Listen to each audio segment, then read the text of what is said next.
I would like to read poems primarily from the book called The Book of Light, and then from a new book which will be out in September called The Terrible Stories. And as some of you know, that I generally have no clue what I'm going to read. I just go with it and hope that it works. And today I think I would like to, I'll start with a poem called Climbing. I wanted to write a poem in the voice of a grown woman. I am a grown woman. And so I wanted to write something about that. I found that I was getting towards 60, and I'll be 60 next month. And now you thought I was older than that, didn't you? Lately, our family has not been very long-lived, so it's something of a celebration. But I was really surprised because I used to be on the bus in Buffalo, and I would look out the bus window at women going by, and they looked like they were about 60, and I would feel so sorry for them. You know, I would think, oh, that is so, look at their lives. What lives? You know, I mean, how sad. And I had begun to notice people looking out of bus windows at myself. And I found that interesting. But I found that inside myself, I feel the same. I feel like I always did. Anyway, climbing. A woman precedes me up the long rope, her dangling braids the color of rain. Maybe I should have had braids. Maybe I should have kept the body I started, slim and possible as a boy's bone. Maybe I should have wanted less.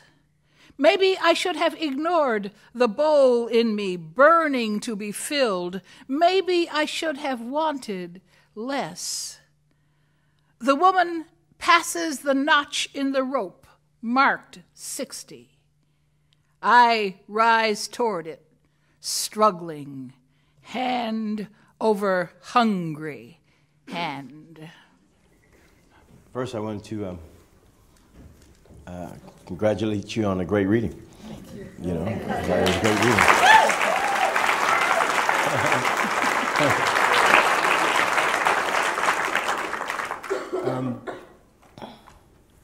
Let me start out by saying, can you tell me first, who were your main influences as a poet?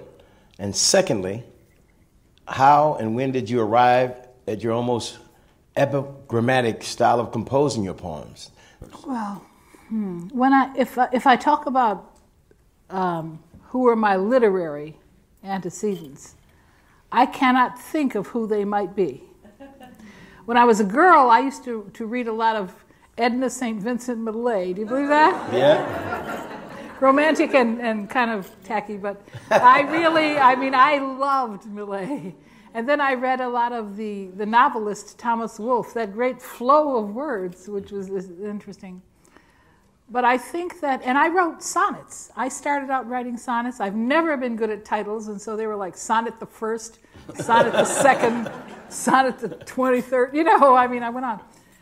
But I think that I really started trying to say something. I can remember the first poem in my first book, a poem that's called In the Inner City, was the poem that I had to write, and I wanted it to sound like me, you know. I like the oral language. I think that the American oral tongue is a very musical tongue. If I have antecedents, it might be good preaching. I grew up Baptist. You know, my mother was sanctified. And yes, and so I heard language done wonderfully. And I think that at a certain point, there was something I wanted to say, and I could only say it my way.